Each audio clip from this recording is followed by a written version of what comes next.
मंडळी, महाराष्ट्राची खबरबाज या बुलेटिनमध्ये आपलं सगळ्यांचं स्वागत। अर्थात आपण सुरुवात करूया आत्ता क्षणाच्या चर्चेतल्या बातमीने आणि अर्थात ती बातमी अजितदादांबद्दलची। बघा, अजितदादा काय म्हणतात, मी कुणाचीच दादागिरी खपवून घेणार नाही असा कडक इशारा उपमुख्यमंत्री अजित पवारांनी बीडमध्ये जाऊन दिला। अजित पवार आज बीडच्या दौऱ्यावरती होते आणि यावेळी त्यांनी कार्यकर्त्यांशी संवाद साधताना सज्जड दम भरला।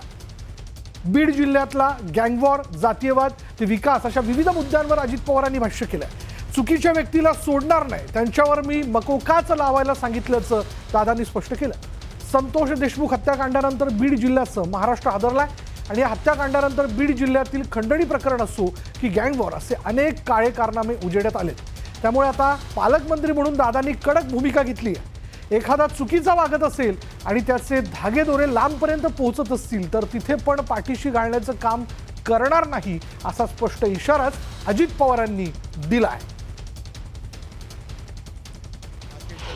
बोललं जातं ते राख कलेक्ट करणारी गँग, वाळू गँग, भूखंडवाली गँग, सगळे गँगच आहे तिकडं।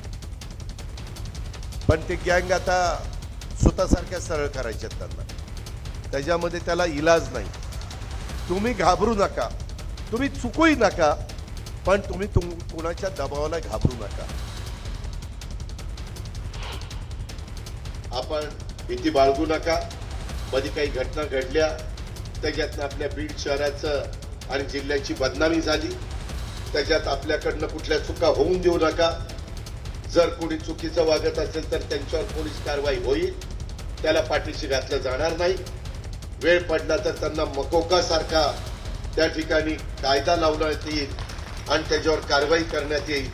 परंतु इथल्या प्रत्येक माणसाला त्यांना इथं फिरताना, वागताना, काम करताना सुरक्षित वाटलं पाहिजे।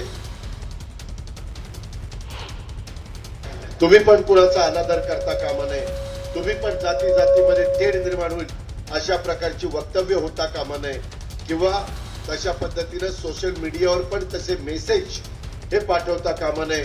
हे असं जर कुणाचं लक्षात आलं तर तो किती मोठ्या बापाचा असला तरी त्याच्यावर कडक कारवाई करण्याच्या करता आमचं पोलीस खातं कुठं कमी पडणार नाही।